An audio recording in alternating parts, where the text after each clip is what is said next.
இது Navi's diary. Working உமனோட life style and day routine பார்க்கணுன்னா இந்த சேனலை சப்ஸ்கிரைப் பண்ணிவிட்டு வீடியோவை தொடர்ந்து பாருங்கள்.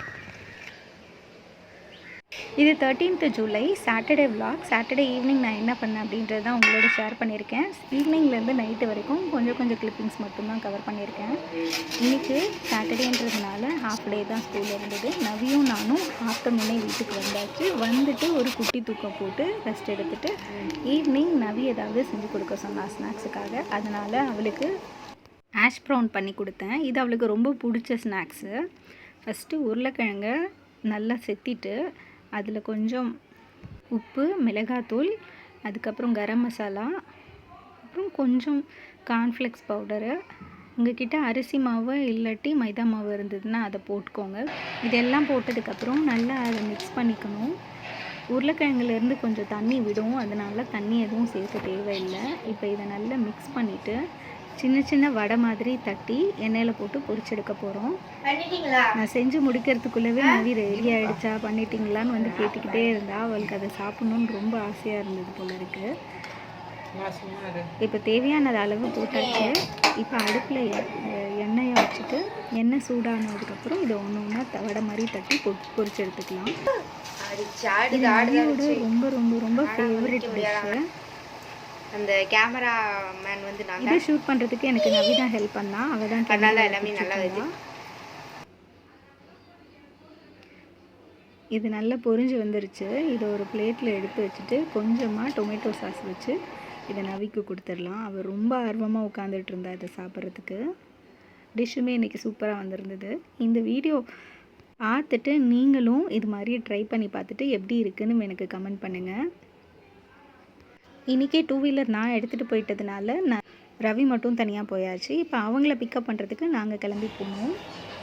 ஸோ அவங்களையும் நான் போய் பிக்கப் பண்ணிவிட்டு ஈவினிங் ரிட்டர்ன் வந்தாச்சு. எண்ணெய் நல்லா ஆறுனதுக்கப்புறம் இதை நான் வந்து ஒரு பாத்திரத்தில் எடுத்து வச்சுருவேன்.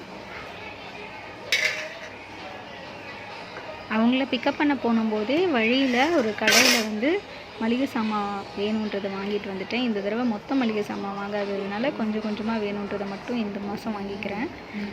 இது நைட்டு எடுத்துட்டு இன்றைக்கி நைட்டு நான் சேமியா உப்புமா தான் பண்ண போகிறேன்.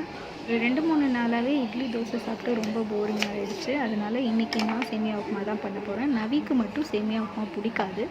அதனால் அவளுக்கு மட்டும் தோசை ஊற்றி கொடுக்க போகிறேன். ஃபஸ்ட்டு வெங்காயத்தை குட்டியாக கட் பண்ணிவிட்டு பச்சை மிளகாயும் கட் பண்ணி வச்சுட்டேன். மற்ற நாளை விட சாட்டர்டே ரொம்ப டயர்டாக இருக்க மாதிரி இருக்குது. ஒருவேளை சண்டே லீவு ரெஸ்ட் எடுக்கலாம் அப்படின்ற மைண்ட் செட்டாக என்னன்னு தெரியல. உங்களுக்கு எப்படி இருக்குன்னு சொல்லுங்கள். இப்போ நான் வெங்காயத்தை நறுக்க முடிச்சுட்டு பக்கத்தில் வந்து ஏற்கனவே பட்டாணி ஊற வச்சுருந்தேன் இல்லையா, அதில் கொஞ்சமாக எடுத்து வேக வச்சுட்டேன். இதை வந்து சேமியா உப்புமாவில் போடலாம் அப்படின்ட்டு. காலையில் வச்சுட்டு போன சாம்பார் கொஞ்சம் இருந்தது, அதை சூடு பண்ணி வச்சேன். அது எப்படி இருக்குன்னு பார்ப்போம். இப்போ நான் அடுப்பில் கடாய் வச்சுட்டு கடுகு தாளிச்சிட்டேன். கடுகு பொரிஞ்சதுக்கப்புறம் வெங்காயம், பச்சை மிளகா, கடலைப்பருப்பு எல்லாத்தையும் போட்டு நல்லா வதக்கியாச்சு. பச்சை மிளகா சட்னிக்கு வேணும் அப்படின்றதுனால அதை போடாமல் விட்டுட்டு சிவப்பு மிளகா நான் போட்டுக்கிட்டேன். கொஞ்சம் உப்பையும் போட்டு தாளித்ததுக்கப்புறம் தண்ணியை ஊற்றி இது நல்லா கொதித்ததுக்கப்புறம் நான் சேமியா உப்புமாவை போட்டு கிண்டி ஒரு 10 நிமிஷம் சேமியா வேகிற வரைக்கும் அடுப்பில் வச்சுருந்தேன். சேமியா வெந்ததுக்கப்புறம் தேங்காய் எண்ணெய் தேவையான அளவு ஊற்றி அதையுமே நல்லா வேக வச்சு எடுத்தாச்சு. தேங்காய் எண்ணெய் விட்டால் கொஞ்சம் சேமியா உப்புமா நல்லா உதிரியாக வரும். ரவிக்கு சேமியா உப்புமாவும் தேங்காய் சட்னியும் கொடுத்தேன். நவிக்கு தோசையும் இட்லி பொடியும் கொடுத்தேன். இன்றைக்கி நைட்டு கொஞ்சம் மழை வர மாதிரி மின்னல் மின்னிட்டு இருந்தது, இடிச்சிட்டு இருந்தது.